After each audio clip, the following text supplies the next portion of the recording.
ভাই জি কী বলছেন?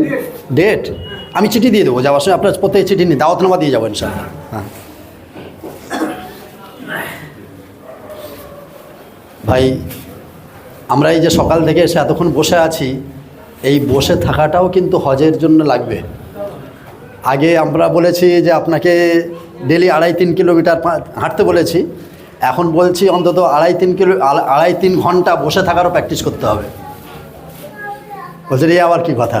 হ্যাঁ, জুমার দিন আমরা প্রায় ওখানে 45 দিন থাকবো দু জায়গায় মিলে, তো 45 দিনে 5 থেকে 6টা জুমা আসবে।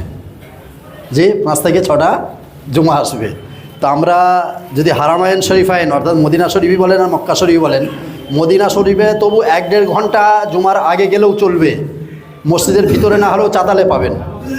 কিন্তু মক্কা শরীফে জুমার দিনে যদি আপনি 9টার ভিতরে যদি ইন করতে না পারেন, তাহলে কিন্তু সেই রাস্তার উপরে বসে থাকতে হবে, জুমা সেই রাস্তার উপরে আদায় করতে হবে। কথা বুঝতে পেরেছেন? এবার 9টায় যাবেন, 1টায় জুমা হবে, ক ঘন্টা হলো বলেন?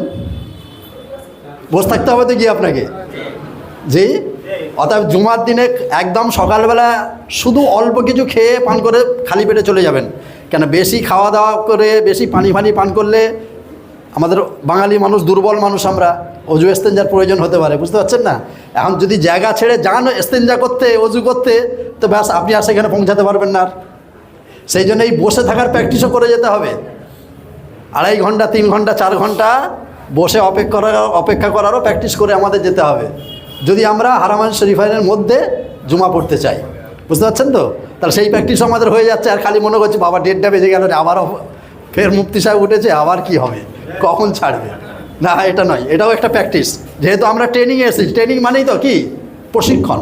ট্রেনিং মানে সর্বস্তর, ফিজিক্যালি এবং থিওরিক্যালি সবটাই এটা প্রশিক্ষণ। যাই হোক, আমি অল্প সময়ের মধ্যে সংক্ষিপ্ত বলে শেষ করব, যেহেতু ইতিপূর্বে ট্রেনিং আপনারা নিয়েছেন, আগামীতে হলে আল্লাহ তাআলা আরও ট্রেনিং নিয়ে হবে।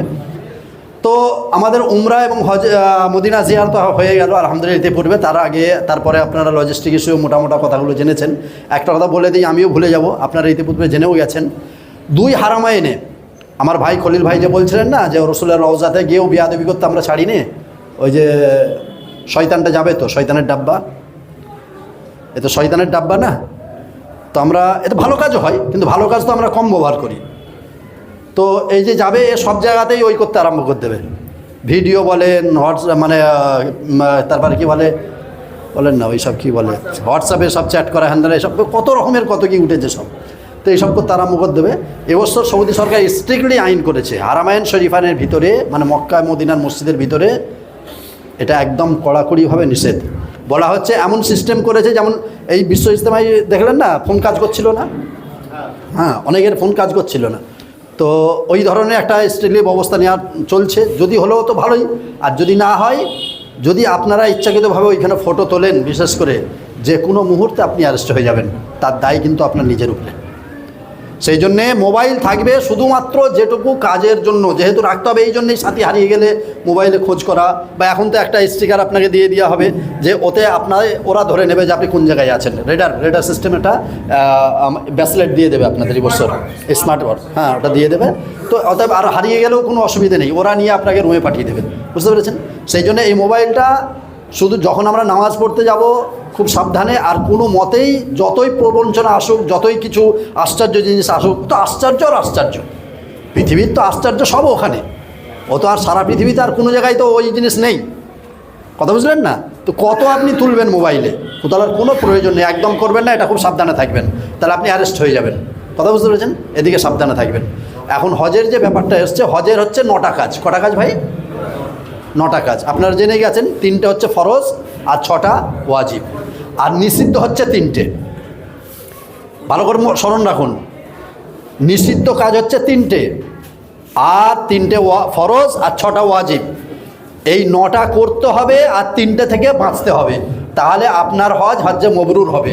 আর হজ্জে মবরুর হলে তার প্রতিদান কি? আগে বলে গেছি আমি, কি? জান্নাত। মনে থাকবে, বেশি কিছু নয়, ঘাবড়াবার কোনো দরকার নেই। একটু পানি, হাজার পানি, জাযাকুল্লাহ।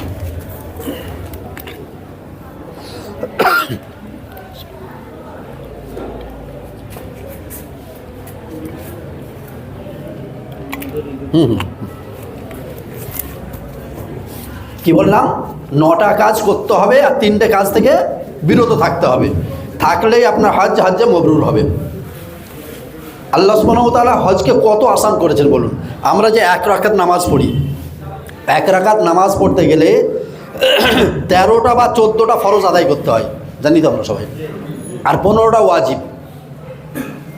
তাহলে 15 আর 14 29টা মোট ওয়াজিব আর ফরজ আদায় গেলে তবে 1 রাকাত নামাজ হয়, যেটা আমাদের 5 ওয়াক্তে 20 রাকাত পড়তেই হয়। 17 রাকাত ফরজ, 3 রাকাত ওয়াজিব, সুন্নত নফল বাদ দেন। আমরা করি তো নাকি? কেউ বাকি আছে নাকি? যদি থাকি এরকম কোথায় অলসতা যদি থাকে, তাহলে এই সামনের ওয়াক্ত থেকে থাকবে না ইনশাল্লাহ। ইনশাল্লাহ তো কেন বললাম জানেন? আমার ওখানে আমার গ্রামের হাজি একবার হজ করেছে, 2বার উমরা করেছে, জুমার নামাজও পড়েনি। আল্লাহ হেফাজত করুন, একদম বাস্তব কথা বলছি, আমার গ্রামের কথা বলছি। একবার হজ করেছে, 2বার উমরা করেছে, জুমার নামাজও পড়েনি। আল্লাহ হেফাজত করুন। যাই হোক, তো এই এত ফরজ ওয়াজিব আদায় করে যখন আমরা নামাজ পড়তে পারি, আর মাত্র 9টা কাজ আমরা করতে পারবো না হজের, তাও এক জায়গায় একই দিনে একই সময়ে নয়, 5 দিনে 5 জায়গায় 9টা কাজ, 5 দিনে 5 জায়গায় 9টা কাজ। কঠিন মনে হচ্ছে আপনাদের? একদম আসান। প্রথম কাজটা কবে করব? 3টে ফরজের প্রথম কাজ হচ্ছে, আগে বলে গেছি 7ই জিলহাজ আমাকে অপেক্ষা করতে হবে। 7ই জিলহাজে ওদের মুআল্লিমের লোক আপনার রুমে আসবে, এসে বলবে হাজি সাহেব আপনারা এবার প্রস্তুত হয়ে নেন, আজকে রাত্রে আপনাদেরকে মিনাতে নিয়ে যাওয়া হবে। কবে? 7ই জিলহাজ। আপনারা খাওয়া দাওয়া করে তার আগে থেকে আপনার বাস তুলে নেবে, আপনি আর হারাম শরীফে যেতে পারবেন না। একটা কথা খালি বলে দিই, পাকামো করবেন না। কথাটা খুব গোদা বাংলায় বললাম, আমরা করি সেই জন্য বলছি। পাকামোটা কি জানেন? ওই যে বইয়ে পড়েছে, পাকা হাজিদের মুখে শুনেছে যে আগে সাই করে চলে গেলে আর লাস্টে সাই করতে হয় না, তওয়াফে কুদুম করে সাই। সেটা হচ্ছে যখন যারা ওই কাছে ছিল, কোথায়? গ্রিনে, যখন গ্রিন ব্যবস্থা ছিল, যারা গ্রিনে ছিল ওখান থেকে সহজে যেতে পারতো তাদের জন্য। আপনি থাকবেন আজিজিয়ায়, 7 থেকে 12 কিলোমিটারের মধ্যে, 7 থেকে শুরু 12 কিলোমিটার পর্যন্ত, এই 5 কিলোমিটার হচ্ছে আজিজিয়া। কথা বুঝতে পেরেছেন? তাহলে অত দূরে থাকবেন, 2 দিন আগে বাস তুলে নেওয়া হবে, বাস পরিষেবা থাকবে না। তাহলে আপনি ওই 7 তারিখে আপনি হারাম শরীফে আসতে পারবেন না। এবার মনে করবেন না আমি গাড়ি ভাড়া করে যাব, একটা সুন্নত আদায় করবো। আর গাড়ি ভাড়া করে হয়তো যাবেন, যাবার সময় ওরা নিয়ে যাবে 50 রিয়াল 60 রিয়ালে নিয়ে চলে যাবে, আসার সময় 200-250। কেন বলুন তিনি? ওরা জানিয়ে দেবে যেতেই হবে, এসেছে যখন এবার যেতেই হবে। 200 রিয়াল 250 রিয়াল ওরা নেবে, নিয়ে গিয়েও আপনার বিল্ডিংয়ের কাছে পৌঁছাতে পারবে না ভিড়ে, কোথায় এমন জায়গায় নামিয়ে দেবে আপনার খুঁজেই পাবেন না। কথা বুঝতে পেরেছেন? সেই জন্যে এই ধরনের মাথা মারবেন না। আপনি আজিজিয়ায় থাকবেন, নোটিশ এসে যাবে, ওরা ট্রেনের টিকিট আপনাকে দিয়ে দেবে, ট্রেনের টিকিটটা হাতে পরে নেবেন বাসলেটের মতো। আর যদি কুরবানি আপনারা সরকারি পক্ষ থেকে করবেন বলে টিক লাগিয়ে থাকেন, তাহলে কুরবানির রিসিপ্টটা ওরা 7 তারিখে আপনার রুমে দিয়ে যাবে। কথা বুঝলেন? ট্রেনের টিকিট আর কুরবানির রিসিপ্ট যদি কুরবানি সরকারি পক্ষ থেকে করার জন্য টিক লাগিয়ে থাকেন। আপনি এবারে কি করবেন? গোসল টোসল করে নিয়ে, অজু হাজু সেরে নিয়ে আপনি খাওয়া দাওয়া করে ওখানে নামাজ পড়বেন, ওই কদিন ওখানেই নামাজ পড়বেন। এশার নামাজ পড়ে আপনি একটা ব্যাগ গুছিয়ে নেবেন, ছোটো একটা ব্যাগ, পিট ব্যাগ হলে সবথেকে ভালো, স্কুলের ব্যাগের মতো এটা হলে সবথেকে ভালো, হাত দুটো ফ্রি থাকবে, আপনার কাজে সুবিধা হবে। ওই ব্যাগে 2 জোড়া এহরামের কাপড়ের 1 জোড়া ভরে নেবেন, 1 জোড়া বাইরে রাখবেন। 2 জোড়া স্বাভাবিক পোশাক, লুঙ্গি পাঞ্জাবি হোক, পায়জামা পাঞ্জাবি হোক, ওতে নিয়ে নেবেন। একটা পলিথিন পেপার 2-2.5 মিটার এখান থেকে নিয়ে যাবেন, ওটা ওই ব্যাগে নিয়ে নেবেন।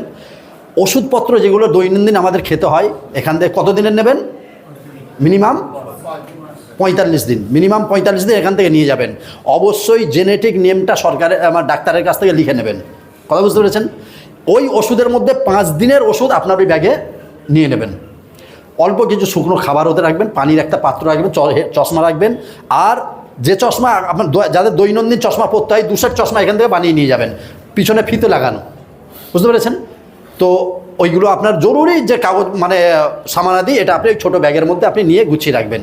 গুছিয়ে রাখার পর এসার নামাজ পড়ে, নামাজ পড়ে এসে খাওয়া দাওয়া করে, ওরা বলবে রাত 10টা 11টায় বাস আসবে, কিন্তু বাস হয়তো আসবে সেই ভোরের বেলা বা সকালে এইরকম সময় বাস আসবে। সেই জন্য আপনারা আরামসে খাওয়া দাওয়া করে রুমেতে আপনি আরাম করবেন। হ্যাঁ, তার আগে ওই ঈশার নামাজ টাজ পড়ে খাওয়া দাওয়া করে নিয়ে যেভাবে এহরাম পরা আপনাদের দেখালাম ওইভাবে নিজের রুমেতেই আপনি এহরামটা পরে নেবেন। ঠিক আছে? এহরাম পরে নিয়ে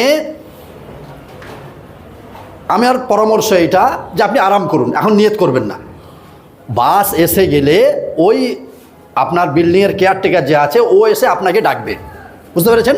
ও যখন এসে ডাকবে যে বলবে হাজি সাহেব চলে আইয়ে আপনার বাস আ গিয়া হয়, তো আপনারা এবারে অজু করে নিয়ে 2 রাকাত সালাতুল ইহরামের নামাজ পড়ে নেন। নামাজ পড়ে নিয়ে এবার নিয়ত করে নেন যে আল্লাহ, আমি তোমাকে রাজি আর খুশি করার জন্য হজের নিয়ত করছি, তুমি আমার জন্য সহজ করে দাও, আমার পক্ষ থেকে কবুল করে নাও। যারা বদলি হজ করবেন তারা শুধু ওই জায়গাটায় চেঞ্জ করবেন, এ আল্লাহ তুমি আমার জন্য সহজ করে দাও, অমুকের পক্ষ থেকে কবুল করে নাও। যিনি আপনাকে পাঠাচ্ছেন, কেউ যদি বদলি করেন আর কি, যিনি পাঠাবেন তার নাম ধরে বলবেন যে অমুকের পক্ষ থেকে কবুল করে নাও, আমার জন্য সহজ করে দাও, আর অমুকের পক্ষ থেকে, মনে থাকবে শুধু এতটুকু পরিবর্তন। নিয়ত হয়ে গেল, এবার তালবিয়া পড়ে নিলেন। নেওয়ার পরে এবার ওই ব্যাগ আর সামান যেটা আছে ওইটাকে নিয়ে আপনি আস্তে আস্তে গিয়ে তালবিয়া পড়তে পড়তে বাসে আপনি উঠবেন, যেভাবে আপনাকে গাইড ওরা করবে। ওদের নির্দেশ ছাড়া নিজে মাথা মেরে কোনো কাজ করবেন না, তাহলে বিপদে পড়বেন। কথা বুঝতে পেরেছেন? হয়তো এমন হবে আপনার বিল্ডিংয়েরই 2 তলার লোক, আপনি 3 তলায় আছেন, 2 তলার লোক তাদের বাস চলে গেছে, আপনি মানে হুড়োহুড়ি করে তাদের বাসে উঠতে যাবেন, এমনটি করবেন না। বাস ওরা সিটিংভাবে নিয়ে যায়, আমাদের দোষে ফুল একদম মানে ঠাসাঠাসি ভরা হয়ে যায়। ওদের বাস হচ্ছে সিটিং বাস, সিটিং, যতগুলো সিট আছে ততগুলো নেবে, কিন্তু আমরা ওই যে আমার লোক যাচ্ছে আমি চলে যাবো, দাঁড়িয়ে যাবো, আপনি কষ্ট পাবেন। 12 কিলোমিটার 13 কিলোমিটার যেতে হবে, আপনার কষ্ট হবে। এই কাজটা করবেন না। যাই হোক, এবার আপনি চলে গেলেন। তার প্রথম ফরজ আমার কোথায় আদায় হলো? আমি যে 5 দিনে 5 জায়গায় বলেছি, প্রথম ফরজ কোথায় হলো? 8 তারিখ, মানে 7 তারিখ দিবাগত রাত, মানে 8, আপনার আজিজিয়ার বিল্ডিংয়ে প্রথম ফরজ আপনার আদায় হয়ে গেল। এবারে আপনি বাসে চলে যান, বাস নিয়ে গেল মিনাতে। যখন আপনার নিয়ে যাবে, ফজরের আগে যদি নিয়ে যায়, ওখানে গিয়ে ফজরের নামাজ পড়বে। আপনার এবছর মিনাতে ক্যাম্প দেওয়া হবে কেমন? সোফা কাম বেড, আপনারা দেখেছেন যদি পড়বে, সোফা কাম বেড দেওয়া হবে, কোনো অসুবিধা নেই, আরামের সঙ্গে থাকবেন। এখন হজ তো খুব আরাম হয়ে গেছে, হজ এখন খুব আরাম হয়ে গেছে, বুঝতে পারছেন না? যাই হোক, যেটা আল্লাহ সুহুলাত দিচ্ছে নেবেন, কোনো অসুবিধা, এতে খারাপই কিছু নেই। তো এবারে আপনার সেই আপনার নির্ধারিত খিমাতে আপনি পৌঁছাবেন। যখন পৌঁছাবেন এইগুলো খেয়াল করবেন, এই যে মিনায় আপনাকে নিয়ে যাওয়া হচ্ছে, বাস আপনাকে এই অফিসের সামনে নামাবে। এটা অফিস, মিনার যে আপনার মোয়াল্লিম আছে, মোয়াল্লিমের এটা হচ্ছে অফিস। ওখানে নাম্বারিং করা আছে, দেখতে পাচ্ছেন 91 আছে। এই নাম্বারটা আপনার মোবাইলে নিয়ে নেবেন, কিংবা একটা ডায়েরি পেন রাখবেন, তাতে আপনি নোট করে নেবেন। কথা বুঝতে পেরেছেন? তো এইটা আপনার কি মিনার খিমা অফিস, আপনি যে মোয়াল্লিমের আন্ডারে আছেন সেই অফিস। এটা নোট করলেন বা মিনার এতে তুললেন। নেক্সট, এরপরে আপনি দেখুন এখানেতে দুদিকে 2টো লাইট আছে, ওটা হচ্ছে হলুদ বোর্ডের ওপরে 3 নম্বর লেখা আছে, দেখছেন? 3 থাকবে, 4 থাকবে, 2 থাকবে, 5 থাকবে, এগুলো হচ্ছে জোন। জোন মানে এলাকা। মিনার ক নম্বর এলাকায় আপনি আছেন ওইটা হচ্ছে তার নাম্বার, তাহলে ওই নাম্বারটাও আপনি মোবাইলে তুলে রাখবেন। কথা বুঝতে পারছি? এখন থেকে তুলবেন না, তাহলে সেখানে গিয়ে খুঁজে হেরলাক হয়ে যাবেন। হ্যাঁ, তো ওইখানে গিয়ে যে নাম্বারটা দেখবেন ওই নাম্বারটা আপনি নোট করবেন। তারপরে এখানে দেখবেন পাশেই দেখবেন যেখান থেকে আপনার ঢুকতে হবে সেইখানে এই নাম্বারটা দেখবেন। এইখানে হচ্ছে এই বাটা নাম্বার, এই দেখছেন 18/502। নিচের নাম্বারটা হচ্ছে রাস্তা নাম্বার, সবসময় মনে রাখবেন। এই যে বাটা যে দেওয়া আছে, বাটার নিচের নাম্বারটা হচ্ছে রাস্তার নাম্বার, আর উপরেরটা হচ্ছে ক্যাম্প নাম্বার। তার মানে 502 নাম্বার রাস্তায় 18 নম্বর আপনার ক্যাম্প। বুঝে গেল? নিচের যেটা নাম্বার ওটা হচ্ছে কি রাস্তা নম্বর, এত নম্বর রাস্তা, আর উপরের নাম্বারটা হচ্ছে ক্যাম্প নাম্বার, এত নম্বর ক্যাম্প। নেক্সট, ভিতরে চলুন, দেখবেন এই দেখুন, যেহেতু এই যে মহিলাদেরকে আলাদা বসানো হয়েছে, ওখানে মক্কা শরীফে যে রুম দেওয়া হবে মহিলাদের আলাদা, পুরুষ মনে করুন এই যেমন আপনারা এখানে এই দিকের রুমে আছেন, মহিলাদের ওই দিকের রুম, মাঝখান থেকে লন আছে। কথা বুঝলেন? আরাফাতেও তাই, মিনাতেও তাই, মহিলা দূরে থাকবে না, পাশাপাশি সামনাসামনি, সে ক্যাম্প হোক রুম হোক সব সামনাসামনি থাকবে, কোনো অসুবিধা নেই। এই দেখুন, এই যে মাঝখান দিয়ে রাস্তা দেখতে পাচ্ছেন, এদিকে আছে 472 M2, দেখতে পাচ্ছেন তো, আর ওদিকে আছে 472 F2। তাহলে গলি নাম্বারটা, ক্যাম্প নাম্বারটা হচ্ছে 472, এদিকেটা আছে M2 মানে মেল, পুরুষদের জন্য 2 নম্বর, ওটা হচ্ছে মহিলা, F2 মানে মহিলাদের জন্য 2 নম্বর। এটাও আপনি না, তাহলে আপনি এদিকে রইলেন, আপনার মহিলা আপনার সামনে রইল, ঠিক আরাফাতে ওই ধরুন, বুঝতে পেরেছেন? এটা আপনি নোট করবেন। নেক্সট, এবারে এই দেখুন, কোনো সমস্যা হলে, আগেও বলেছি, সমস্ত ডকুমেন্টস নিজের কাছে রাখবেন, বুঝতে পারুন না পারুন, বলতে পারুন না পারুন, খালি আই কার্ডটা, ডকুমেন্টটা আপনি খালি এই যে আমাদের যে এই দেখছেন স্বেচ্ছাসেবকরা আছে, খাদিমুল হুজ্জাজরা আছেন, ওখানে আরও ভলেন্টিয়ার্সরা আছেন। কি করে চিনবেন? ওই যে তিরঙ্গা পতাকার জার্সি, পিছনে লেখা আছে ইন্ডিয়া, ভারত আর হিন্দ, 3টে ভাষায় লেখা আছে। আপনি তাদেরকে দেখাবেন, মায়েদেরকে বিশেষ করে বলছি, আপনার কথা বলতে না পারলেও খালি দেখাবেন ডকুমেন্টস। ওরা যদি মিনাতে দেখান তো মিনার আপনার তাঁবুতে নিয়ে চলে যাবে, আরাফায় দেখালে আরাফার তাঁবুতে নিয়ে যাবে, মক্কা শরীফে দেখালে মক্কা শরীফের বিল্ডিংয়ে আজিজে আপনাকে নিয়ে পৌঁছে দেবে, মদিনা শরীফে দেখালে মদিনা শরীফের বিল্ডিংয়ে আপনাকে নিয়ে পৌঁছে দেবে। কিচ্ছু বলতে হবে না, খালি ডকুমেন্টস দেখালেই আপনার হয়ে যাবে। বুঝতে পেরেছেন? নেক্সট, এই হচ্ছে ভিতরের চিত্র, এটা আগের চিত্র। এখন হবে কি, ওই বছর সোফা কাম বেড, এবছর থেকে সোফা কাম বেড দেওয়া হবে। মহিলাদের যেন ওখানে খানার ব্যবস্থা সব থাকবে পর্যাপ্ত পরিমাণে, লুট করবেন না। খালি কি বললাম, মিনা আরাফায় আপনাকে খাবার দেওয়া হবে, কিন্তু লুট করবেন না। লুট মানে বুঝতে পারছেন তো, খানার গাড়ি এসে গেল বা সেখানে যেখানে রান্না হচ্ছে সেখানে গিয়ে ব্যাস আপনি খাবেন 1 প্যাকেট, আবার 5-10-5-6 প্যাকেট নিয়ে চলে আসতেছেন। আমরা নিজেরা চোখে দেখেছি, কোথাও কিছু বিরিয়ানি বিলি হচ্ছে, ফল বিলি হচ্ছে, লেওয়ার জায়গা নেই, এহরামের কাপড়টাকে লুঙ্গির মতো করে তুলে তাতে করে নিয়ে আসতে হবে। চাচা কিবার বলে, ওটা দিচ্ছে রে, চলে যায় না। আমাদের বাঙালি হাজিদের এই অবস্থা, বাস্তব কথা বলছি, গল্প নয়। খবরদার এই ধরনের কাজ করবেন না। বুঝতে পেরেছেন? আপনার জন্য সব নির্ধারিত আছে, আপনি আপনার খিমাতে থাকবেন, ওদের দায়িত্ব ওরা আপনাকে দিয়ে যাবে, নেক্সট, এই দেখছেন, এই যে দেখানো হলো ভলেন্টিয়ার্সটা, এই বুকে দেখতে পাচ্ছেন তেরঙ্গার কালারের, হ্যাঁ, এইটা দেখে চিনে নেবেন যে আমাদের ইন্ডিয়ার। নেক্সট, এই যে দেখছেন এগুলো বাথরুম। হ্যাঁ, আমরা এটা আমাদের এখানে বাথরুমটা কি খুব চাপাচাপি পেলে তবে যাই না, ওখানে যখনই যাবেন 10-15 জন 20 জনের পিছনে আপনাকে লাইনে দাঁড়াতে হবে, সেইভাবে প্রস্তুতি নিয়ে যাবেন। আর নাই সেখানে গিয়ে এখানে ইন্ডিয়া হজ কমিটি থেকে আরম্ভ করে রমজান সাহেব থেকে আরম্ভ করে নিয়ে সবার গোষ্ঠী উদ্ধার করবেন, বলে সালারা এইসব করেছে আর খালি বাথরুম করে নেই। হ্যাঁ, এতক্ষণ ধরে এত দেরি, আগে থেকে বলে দেওয়া হচ্ছে, বাথরুম লাগার আগে গিয়ে লাইনে দাঁড়াবেন। যখনই যাবেন মনে করবেন কত 10-12 জনের পিছনে আপনার লাইনটা পড়বে, সেইভাবে প্রস্তুতি নিয়ে যাবেন। এই ট্রেনের টিকিট বলছিলাম, 3টে কালারের টিকিট আছে। খালি এটা স্মরণ রাখবেন, যে কালারের টিকিট আপনি পাবেন সেই কালারের প্ল্যাটফর্ম থেকে ট্রেন ধরবেন। কি বললাম, একটা প্ল্যাটফর্মে মনে করুন মিনা স্টেশনে 3টে কালারের প্ল্যাটফর্ম আছে, যে কালারের টিকিট আপনার কাছে সেই কালারের প্ল্যাটফর্ম থেকে ট্রেনে উঠবেন। এই যে দেখছেন গ্রিন ব্লু নিয়ে আর ওই কমলা কালার চলে গেছেন, কিয়ামত পর্যন্ত ট্রেনের দরজা খুলবে না। ওদের ম্যাগনেট সিস্টেম, আপনার ম্যাগনেটটা ঠেকালে, হ্যাঁ, যখন আপনাকে এরা নিয়ে যাবে, ওদের ভলেন্টিয়ার্স নিয়ে যাবে, তখন আপনি ওরা যেভাবে নিয়ে যাবে, মনে করে আপনি নিজে থেকে যাচ্ছেন, 3 দিন তো ট্রেনের পরিষেবা থাকবে ওই কাঁকড় মারতে যাওয়ার জন্য, এর জন্য। তো ওই সময় আপনাকে একা একা যেতে হবে, সেই সময় এটা খেয়াল করতে হবে, যে কালারের টিকিট সেই কালারের প্ল্যাটফর্ম থেকে আপনি ট্রেনে উঠবেন। নেক্সট, এটা এত হজরত ইসমাইল সালামের কুরবানির জায়গা, এখানে আপনি আগে জিজ্ঞাসা করছেন। তাহলে আমরা এখন কোথায় আছি? মিনাতে। 5 ওয়াক্তের নামাজ হয়ে গেল আজকে 8 তারিখ দিন। এবারে ওরা আবার মাগরিবের পরে এসে বলবে, হাজি সাহেব आप लोग तैयार रहिए, ऐशा के बाद आपको আরাফা लेके जाएंगे। আপনার ওই ব্যাগপত্র সামানপত্র রেডি করে রেখে খাওয়া দাওয়া করে অপেক্ষা করবেন, ওরা বলবে ওই হয়তো সেই রাত 2টোর সময় আসবে।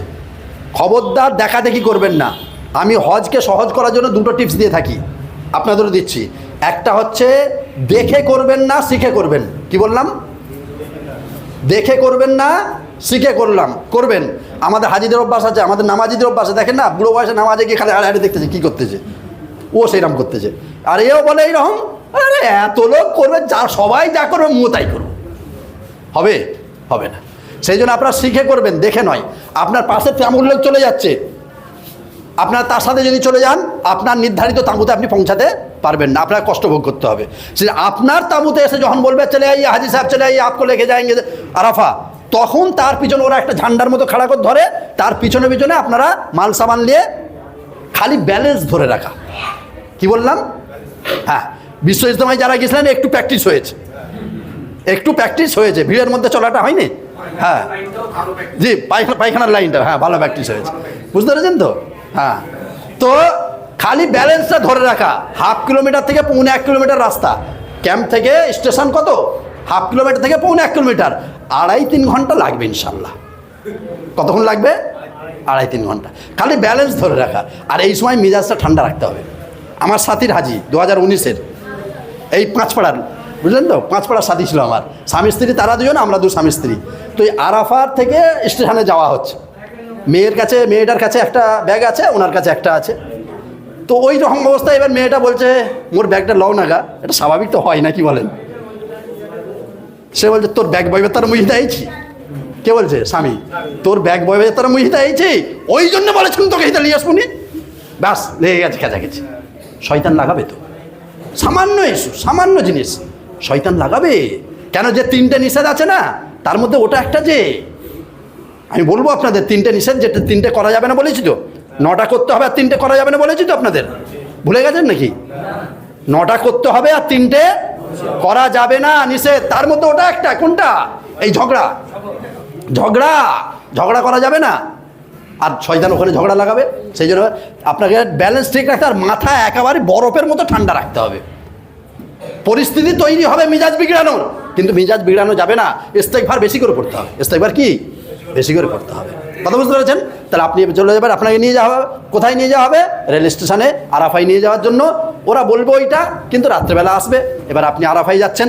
আরাফার এই হচ্ছে আরাফার প্রান্তর, বিশাল প্রান্তর। আরাফাতেও আলহামদুলিল্লাহ গত কয়েক বছর থেকে ভালো ক্যাম্প করা হয়েছে, পানি টানি সব ব্যবস্থা আছে। যদি আপনি ফজরের আগে আরাফাই পৌঁছান, 9 তারিখ ফজরের আগে যদি আরাফায় পৌঁছান, তাহলে পৌঁছে আগে ওখানে একটা আজান দিয়ে নিজেদের মধ্যে ক্যাম্পের মধ্যে নামাজ আদায় করে নেবেন। একটা ইমাম ঠিক করে নেবেন, 5 ওয়াক্তের নামাজি। যে ওয়াক্তের নামাজ যেমন আমরা ঘরে পড়ি ওই ধরনেরই পড়া হবে। কারু কথাই শুনবেন না, যে যার মশলা সে তার মতো মানবেন। আমাদের ইমাম আবু হানিফার মশলা হচ্ছে 5 ওয়াক্তের নামাজ যেমন আমরা ঘরে পড়ি ওই ধরনেরই নামাজ ওখানে হবে। না একসাথে হবে, না মুসাফিরের মতো 2 রাকাত হবে। কথা বুঝতে পারছেন? একটা ইমাম ঠিক করে নামাজ পড়বেন। ফজরের নামাজ হয়ে গেল, হয়ে যাওয়ার পর আজকে যেহেতু 9 জিলহিজ্জা, ফজরের নামাজ পড়ে প্রথমে আমরা তাকবীরে তাশরিক পড়ব। কেন? এটা সবার জন্য পড়তে হয়, আমরা পড়েছি তো ইতিপূর্বে। জি, 9 তারিখ ফজর থেকে নিয়ে 13 তারিখ আসর পর্যন্ত। তো ওখানেও আগে ওই 9 তারিখ ফজরেতে আগে তাকবীরে তাশরিক পড়ে তারপরে তালবিয়া পড়া হবে, তারপরে তালবিয়া। তো আমরা ওখানে 5 ওয়াক্ত থাকবো। জোহরের টাইম হয়ে যাবে, যদি সম্ভব হয় গোসল করে নেবেন। কেন আল্লাহ রসুল একটা হাদিসের মফহুম এরকম এটা আছে যে যদি কেউ আরাফায় গোসল করে নেয়, আল্লাহ সুবহানাহু ওয়া তাআলা তার শরীর থেকে ওই গোসলের পানির দ্বারা সব রোগকে আল্লাহ ধুয়ে সাফ করে দেয়। তা বলে ওই 54 ডিগ্রি গরমেতে আর 2 বালতি পানি নিয়ে করলে হবে না, তাহলে আরাফার মাঠটা থাকবে না, দরিয়া হয়ে যাবে। বুঝতে পেরেছেন? তাহলে আমরা কি করব? 1 লোটা পানি বা 1 বোতল পানি, যেটা আমার কাছে বোতল থাকবে, ওই ওপরের এহরামের কাপড়টা খুলে রেখে নিচেরটা পরে, যেহেতু আর 1 জোড়া আছে আমার কাছে, তাহলে ওইটাকে রেখে ওই 1 বোতল পানি গোসলের নিয়েতে মাথায় ঢেলে দেবো, শরীর থেকে বেরিয়ে যাবে, ইনশাল্লাহ গোসলের সুন্নত আদায় হয়ে যাবে। মনে থাকবে ইনশাল্লাহ। তারপরে ফের ওই নিচেরটাকে শুকর দিয়ে আর একটা পরে নেবো আমরা, কোনো অসুবিধা এখানে নেই। জোহরের নামাজ হয়ে যাবে, এবারে খানা দেবে। যেহেতু আজকে আপনি কার মেহমান? আল্লাহর মেহমান। আর প্রকৃত হজ আজ আরাফা। আজকে আরাফাই হচ্ছে প্রকৃত হজ। আর এই আরাফায় অবস্থান করাটা হজের 2 নম্বর ফরজ। কবে আদায় করছি? 9 তারিখে। কবে আদায় করছি? 9 তারিখে। তাহলে এবার জোহরের নামাজ পড়ে নিজেদের তওবা ইস্তিগফার বেশি করে নিয়ে এমন সময় আসরের নামাজ, মসজিদে নামিরা, এই হচ্ছে মসজিদে নামিরা। এখান থেকে আসরের প্রতি ওয়াক্তের নামাজের সময় ওই 5 দিনই এটা খোলা থাকে, তারপরে বন্ধ। এখান থেকে আজান দেওয়া হবে বা সাইরেন বাজানো হবে। আপনার আসরের টাইম হয়ে গেলে, আসরের আজান শুনলে নিজেদের ইমাম খাড়া করে আপনার নামাজ পড়ে নেবেন। নিয়ে এবারে ক্যাম্প থেকে বেরিয়ে আসুন, আর ক্যাম্পের মধ্যে নয়। এবার খোলা আকাশের তলায় আপনারা কেবলার দিকে মুখ করে নিয়ে দাঁড়িয়ে এবারে নিজেদের অন্তরের সঙ্গে আপনি সংযোগ রেখে মনে মনে এই করুন যে কত গুনাহ করেছেন। আমার এই 50, 60, 70 বছরের জীবনে আমরা কত অন্যায় করেছি মনে করুন, আর আল্লাহর কাছে সেই গুনাহগুলোকে স্মরণ করে কাঁদুন। কেন আমার বাপ, আপনার আব্বা আদম আলাইহিস সালাম সেই সিংহল থেকে নিয়ে ওইখানে ছুটে গিয়েছিলেন। 350 বছর পরে গিয়ে কি বলেছিলেন? রব্বানা যালামনা আনফুসানা ওয়া ইল্লাম তাগফির লানা ওয়া তারহামনা লানাকুনান্না মিনাল খাসিরিন। আল্লাহকে বললেন, ওগো আল্লাহ, আমি আমার নিজের নফসের প্রতি অনেক জুলুম করেছি, অত্যাচার করেছি। আল্লাহ, তুমি ছাড়া কেউ ক্ষমাকারী নাই আর দয়াকারী নাই। আল্লাহ, তুমি যদি মাফ না করো, দয়া যদি না করো, আমরা বরবাদ হয়ে যাব, ধ্বংস হয়ে যাব। এই কথা বলার পর আল্লাহ কি করেছিলেন? ক্ষমা করেছিলেন তো। ইতিপূর্বে আমি বলে গেছি আপনাদের কাছে, আল্লাহ ক্ষমা। সেই জায়গায় আজকে আমরা এসেছি এইভাবে দাঁড়িয়ে। হাজি সাহেবরা, মহিলারাও দাঁড়াবেন, আপনারাও দাঁড়াবেন, বাইরে দাঁড়িয়ে নিজেদের গুনাহগুলোকে স্মরণ করে। বাপ আদম ভুলবশত পরের প্ররোচনায় একটা ভুল করে ফেলেছিলেন, তার জন্য 350 বছর কাঁদতে হয়েছিল। আমার আপনার জীবনে কত ভুল, কত অন্যায় করেছি। একদিনের ভুলের লিস্ট যদি তৈরি করতে দেওয়া হয়, আমরা মনে হয় কেউ পারবো না। একদিনের ভুলের লিস্ট যদি তৈরি করতে দেওয়া হয়, আমরা কেউ পারবো না। তাহলে এত বড় জীবদ্দশার ভুলগুলো আল্লাহর কাছে মাপ চাওয়ার জন্য ওই জায়গায় এসেছি। আপনি স্মরণ করুন, স্মরণ করে কাঁদতে থাকুন আর আল্লাহকে বলতে থাকুন, ওগো আল্লাহ, তুমি তোমার প্রিয় হাবিব সাল্লাল্লাহু আলাইহি ওয়াসাল্লামের সঙ্গে ওয়াদা করেছো কিয়ামত পর্যন্ত যে সমস্ত মানুষ এখানে এসে তার ভুলগুলোকে স্মরণ করে তোমার কাছে কাঁদবে, মাপ চাইবে, তুমি তাকে মাফ করবে বলেছো। আমিও সেই নগণ্য বান্দা তোমার দরবারে আজকে এসেছি। যেমন তুমি বাপ আদমকে ক্ষমা করেছিলে, তুমি প্রতিষ্ঠিত হয়েছো, আমাকেও ক্ষমা করবে। আল্লাহ তুমি আমাকে মাফ করে দাও, আমাকে ক্ষমা করে দাও। হাদিস পাকে এসছে, বান্দার চোখ থেকে যখন টপ টপ করে গরম পানি পড়ে আল্লাহর রহমতের দরিয়া থেকে ঝপঝপ করে তারপর রহম বর্ষিত হয়। সেই জন্য এই মহাসুবক্ষণে আজকে আপনি এখন উপস্থিত রয়েছেন, আসরের নামাজ পড়ে দাঁড়িয়ে আপনি কাঁদতে থাকুন। খবরদার এখানে মোবাইল ইউজ করবেন না, খবরদার কোনো বাজে কাজে আপনার সময়টা নষ্ট করবেন না। মাগরিব পর্যন্ত এইভাবে কাঁদতে থাকুন। কাঁদতে কাঁদতে কাঁদতে কাঁদতে মাগরিবের সময় হয়ে যাবে। এবারে আপনি ক্যাম্পে গিয়ে ফের বসুন। ওদের লোক এলে আবার আপনাকে তার সঙ্গে আপনি ওখান থেকে আসবেন। খালি 3টে কাজ এখানে নিষেধ আছে, করবেন না। আরাফার মাঠে মাগরিবের সময় হয়ে যাবে, মাগরিবের আগে আপনি আরাফা ত্যাগ করে আসতে পারবেন না। আমরা হয়তো ওই যে বলেছি পাকামো করবেন না। পাকামো মানে কি? এত ভিড়, কখন যাবো রে বাবা, আগে থেকে চলে যাই না। মাগরিবের আগে আরাফা ছাড়া যাবে না। 2 নম্বর, মাগরিবের সময় হবে আরাফায়, কিন্তু মাগরিবের নামাজ আরাফাতে হবে না। মুজদালিফাতে গিয়ে এশার টাইমে মাগরিব আর এশার নামাজ একসঙ্গে পড়তে হবে। 3 নম্বর হচ্ছে, যতক্ষণ না আপনার মাগরিবের 1ম নম্বর কী হলো, মাগরিবের আগে আর ছাড়তে পারবেন না। তাহলে কী করবেন? এত বড় বিশাল ময়দান, আর আপনি নির্ধারিত হয়ে আছেন, আপনার লোক এসে আপনাকে নিয়ে যাবে, তাহলে আপনি আরাফা ছাড়ার হুকুম কী করে পানবেন? উলামায়ে কেরামরা ফতোয়া দিয়েছেন, মুফতিয়ানে হারামাইনরা ফতোয়া দিয়েছেন যে আপনি যে জায়গায় দাঁড়িয়ে দোয়া করছিলেন, মাগরিবের আজান কানে এলো, ওই জায়গাটাকে পরিবর্তন করে নেন। 2-3 কদম হেঁটে গিয়ে জায়গাটাকে আপনি পরিবর্তন করে নেন, তাহলে আরাফা ছাড়ার হুকুম আপনার মানা হয়ে যাবে। বা বাইরে দাঁড়িয়ে আপনি দোয়া করছিলেন, আপনি মিনার তাঁবুতে গিয়ে আপনি চলে যান, তাহলে আরাফা ছাড়ার হুকুম মানা আপনার হয়ে যাবে। মনে থাকবে? এবার আবার আপনার ওদের লোক আসবে, এসে আপনাকে ডাকবে, আপনি ওদের সঙ্গে চলে যাবেন স্টেশনে, ওরা আপনাকে নিয়ে যেয়ে মুজদালিফায় পৌঁছাবে। এই হচ্ছে মুজদালিফা প্রান্তর। ওরা মুজদালিফা স্টেশনে নিয়ে গিয়ে বলবে, হাজি সাহেব ও মুজদালিফা আপ দেখ রহে হ্যাঁ, আপ লোক চলে যাইয়ে, বাস ওদের ডিউটি খতম। ওরা আর আপনাকে নিয়ে যাবেন, ওই স্টেশন থেকে দেখিয়ে দেবে ওই মুজদালিফা। কথা বুঝতে পেরেছেন? আর ওদেরকে পাবেন না।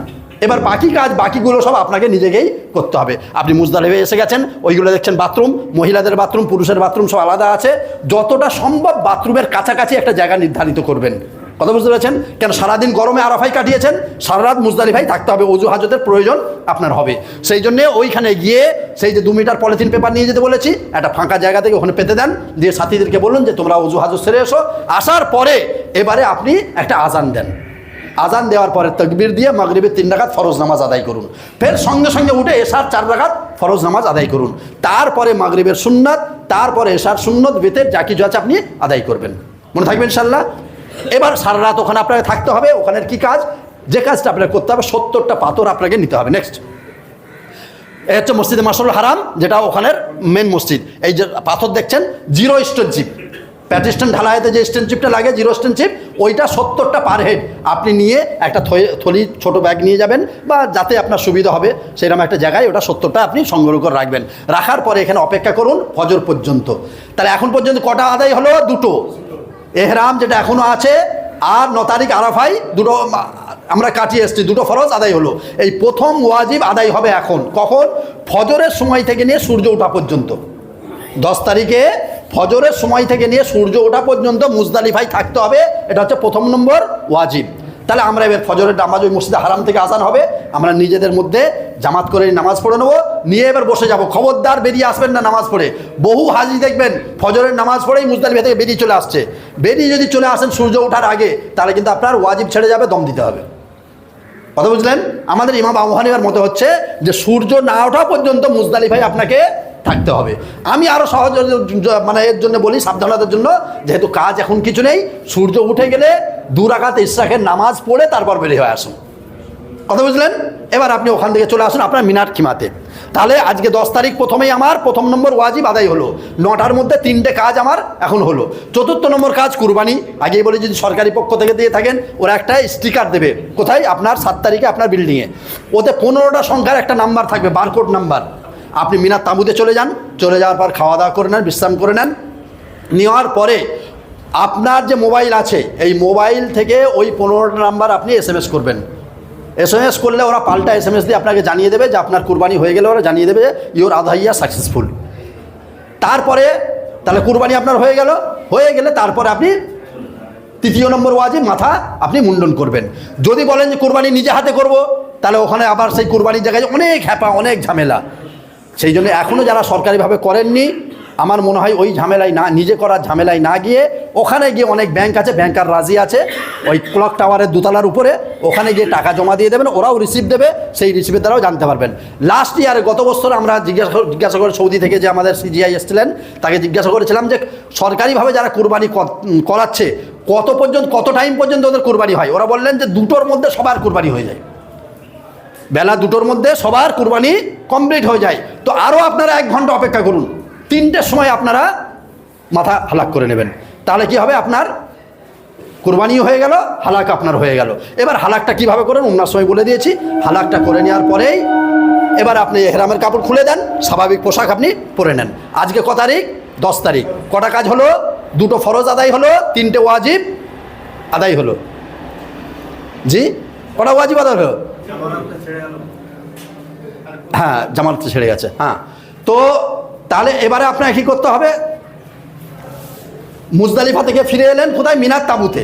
মিনাত তাঁবুতে আসার পরে আপনি আজকে 10 তারিখ দ্বিতীয় নম্বর ফরজ যেটা, সেটা কী করতে হবে আপনাকে? জামারাত। আজকে শুধু বড় শয়তানকে 7টা পাথর মারতে হবে। আপনি মিনার দিকে আছেন, মিনার দিক থেকে যখন যাবেন, যদি ট্রেনে যান তাহলে উপর থেকে মারতে হবে, আর যদি হেঁটে যান 1.5 থেকে 2 কিলোমিটার রাস্তায় ইন্ডিয়া হাজিদের যেখানে ক্যাম্প থাকে, ওখান থেকে জামারাত হচ্ছে ওই 2-2.5 কিলোমিটারের মধ্যে, একদম সোজা, নাকের সোজা গেলে পারেই আপনি জামারাত পাবেন। আজ শুধু বড় শয়তানকে পাথর মারা। আপনি ওদিক থেকে আসবেন, এটা এই যে পিলারটাতে এটা ছোট শয়তান, এটা মেজো, ওইদিকে বড়, এই দুটোকে আজকে মারা হবে না। কথা বুঝলেন?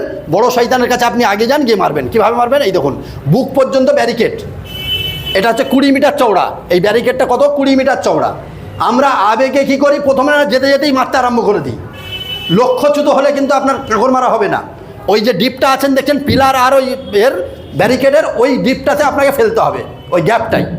অর্থাৎ ধৈর্য ধরে আপনি পাশ কাটিয়ে আগে যাবেন। বিশেষ করে সাথে যদি মহিলা থাকে, বয়স্করা থাকেন, আপনি একদম লাস্টের দিক দিয়ে গিয়ে একদম শেষ মাথায় গিয়ে দেখবেন খালি পাবেন, ওই দিকে গিয়ে আপনাকে 7টা পাথর মারতে হবে। ওই পাথর মারার ব্যাগ থেকে 7টা পাথর নিয়ে বাম হাতে ধরুন, নিয়ত করুন বিসমিল্লাহ রাদিতু বিল্লাহি রাব্বান,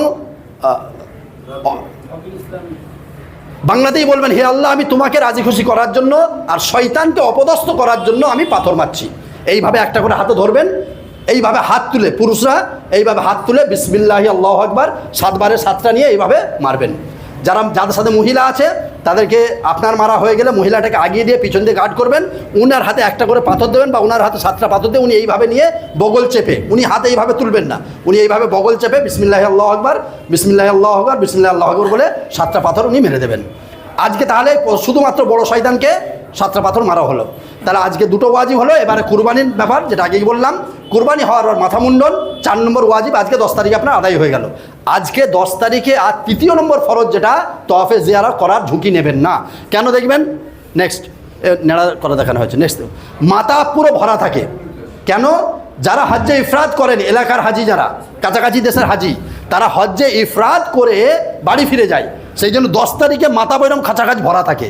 ওই অবস্থায় যদি আমি দুর্বল মানুষ, বাঙালি আমরা দুর্বল ওদের তুলনায়, সাথে মহিলা বয়স্ক আছে, কষ্ট হবে। আল্লাহ সহজ করেছেন, 12 তারিখ সন্ধ্যা পর্যন্ত টাইম দিয়েছেন, কিন্তু 12 তারিখেও রিস্ক নেবেন না, আজকেও মারবেন না। আজ মিনাতে আপনি আরাম করুন। আগামীকাল 11 তারিখে ফজরের নামাজ পড়ে আপনি চলে আসুন হারাম শরীফে। হারাম শরীফে এসে আগে প্রথমে 7 চক্করে একটা তওয়াফে জিয়ারা করে নেন। কথা বুঝতে পেরেছেন? আজকে যেহেতু স্বাভাবিক পোশাকে আপনি থাকবেন, সেই জন্যে যেহেতু আমাদের সাই করা হয়নি, ইজতেবা তো হচ্ছেই না, রমলটা যদি সম্ভব হয় 3 চক্কর রমলটা করে নেবেন, তা না হয় স্বাভাবিকভাবেও করলেও হবে, কোনো অসুবিধা নাই। 7 চক্করে আপনার তওয়াফে জিয়ারা হয়ে গেল। 3 নম্বর ফরজ আজকে 11 তারিখ আদায় করে নিলেন। এবার ওখান থেকে 2 রাকাত নামাজ পড়লেন, তারপর জমজম পান করলেন, চলে যাবেন সাফা মারওয়া সাই করতে, যেমন উমরার সময় করেছেন। এবার সাইটা করে নিলেন, তাহলে আজকে 5ম নম্বর ওয়াজিবটাও আপনার আদায় হয়ে গেল। তাহলে 11 তারিখে 3টে ফরজ আদায় হলো, আর 5 নম্বর ওয়াজিব আদায় হয়ে গেল। এবার আপনি চলে যান জামারাত। এখান থেকে ডাইরেক্ট যেতে পারেন জামারাতে, বা আপনি মিনাতে গিয়েও আবার জামারাতে যেতে পারেন। ইমাম আবু হানিফার মতে হচ্ছে 11 আর 12 তারিখে জওয়ালের পরে জামারাত করা ওয়াজিব। ইমাম আবু হানিফার মতে, অন্য কোনো ইমামের মতে ওয়াজিব নাই, সুন্নাত।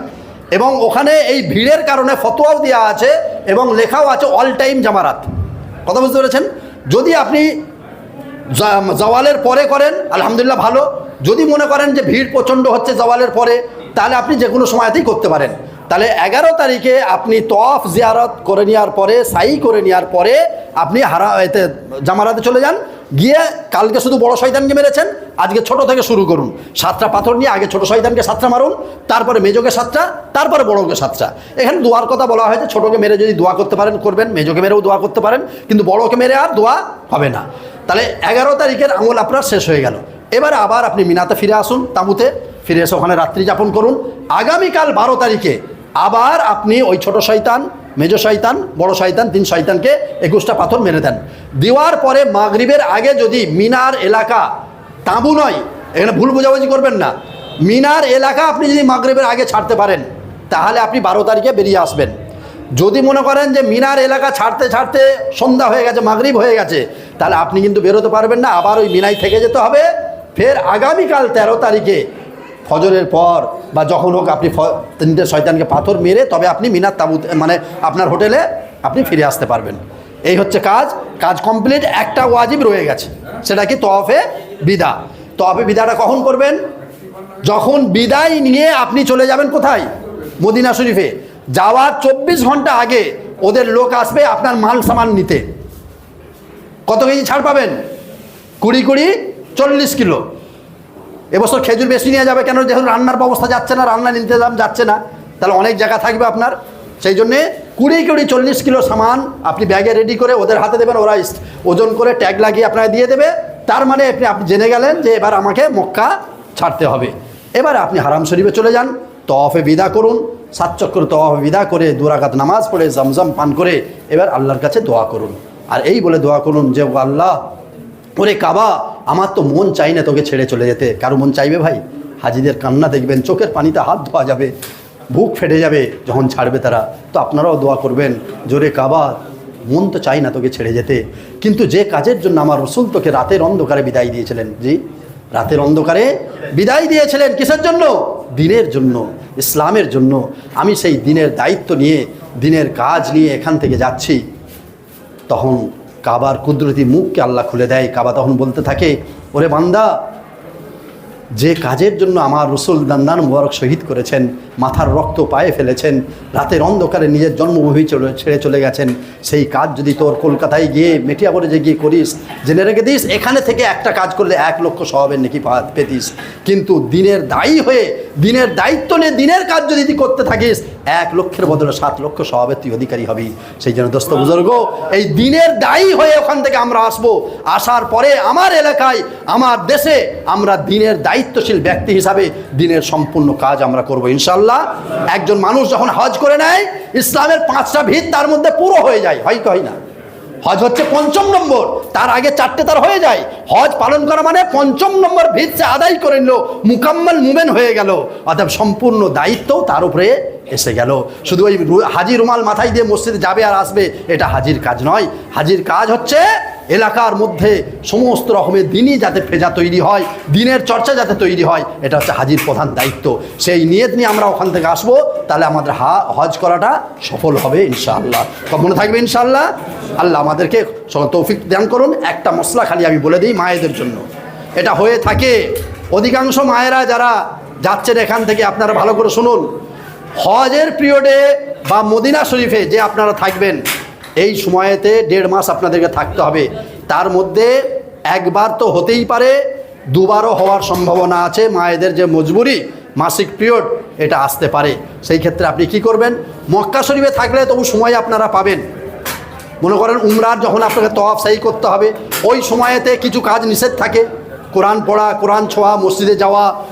আর তওয়াফ করতে গেলে মসজিদে যেতে হবে, মদিনা শরীফে নামাজ পড়তে যেতে হবে। কি করবেন? বলা হয়েছে, যদি আপনি হিসাব করে নেন ওই সময়ের মধ্যে যদি আপনার এই সময়টা এসে যায়, বিজ্ঞ ডাক্তারের কাছ থেকে পরামর্শ নিয়ে আপনারা ওষুধ নিতে পারেন, এটা অনুমতি দেওয়া হয়েছে। ওষুধ খেয়ে 1 মাস আপনি ওটা পিছিয়ে দিতে পারেন। তা সত্ত্বেও যদি না হয়, মনে করলেন আপনার উমরার তওয়াফের সময় ওই সময়টা চলছে, তখন আপনার পুরুষ উমরার তওয়াফ করবে, আপনি করবেন না। আপনি রুমেতে থাকবেন, রুমেতে থেকে যখন আপনি ভালো হয়ে যাবেন তারপরে গিয়ে তওয়াফ সাই করবেন। হজের সময় যদি হয়, বলা হয়েছে 13 তারিখ পর্যন্ত তিনি অপেক্ষা করবেন। 13 তারিখের মধ্যে যদি পবিত্রতা অর্জন করেন তাহলে পাক হওয়ার পরেই উনি গিয়ে তওয়াফ করবেন। কিন্তু 13 তারিখের মধ্যেও পবিত্রতা অর্জন করা সম্ভব হলো না, সেক্ষেত্রে আমাদের উলামারা দুটো মত করেছেন। কেউ বলেছেন যতক্ষণ না তওয়াফ মানে উনি পাক হচ্ছেন, যদি সময় থাকে মক্কায় যদি উনি থাকেন তাহলে যখন উনি পাক হবেন তখন গিয়ে উনি তওয়াফ করবেন। কিন্তু বেশিরভাগ উলামারা বলেছেন যে না, বলা তো যাচ্ছে না, কেন এখন তো যে যার মন মর্জি চলবে না, হজ হয়ে যাওয়ার পরেই ওনাকে মদিনায় নিয়ে চলে যাওয়া হবে, তওয়াফ করা হয়তো উনি পবিত্রতা অর্জন করার পর তওয়াফ করার সময় পাবেন না। সেই জন্যে বলেছেন যে যদি এই রকম হালত হয়ে যায়, আল্লাহ না করুক, সেখানেতে উনি ভালো করে গোসল করে নিয়ে মোটা করে কাপড় বেঁধে আর ইস্তেগফার পড়তে পড়তে হারাম শরীফের উপর দিয়ে, মাথাপে নয়, হারাম শরীফের উপর দিয়ে তওয়াফে জিয়ারা আর তওয়াফে বিদা উনি করে নেবেন। এটা একদম লাস্ট পয়েন্ট, কথা বুঝতে পেরেছেন? কিন্তু ওষুধ ব্যবহার করে ওটাকে পিছিয়ে দেওয়ার অনুমতি দেওয়া হয়েছে। মদিনা শরীফে যদি হয়, কেন মদিনা শরীফে লিমিটেড মাত্র 8 দিন, 8 দিনের মধ্যে হয়তো ওনাদের যদি এটা হয়ে যায় তাহলে এটা খুব মানে আক্ষেপের বিষয়, খুব কষ্টের বিষয়। সেই জন্যে আপনারা বিজ্ঞ পরামর্শ ডাক্তারদের কাছ থেকে পরামর্শ নিয়ে ওষুধ নিয়ে যাবেন, ওষুধ খেয়ে এটাকে পিছিয়ে দেবেন, এতে কোনো অসুবিধা হবে না ইনশাআল্লাহ। আল্লাহ তাআলা আমাদের প্রত্যেককে হজ্জে মবরুর দান করুন, জিয়ারতে মকবুল দান।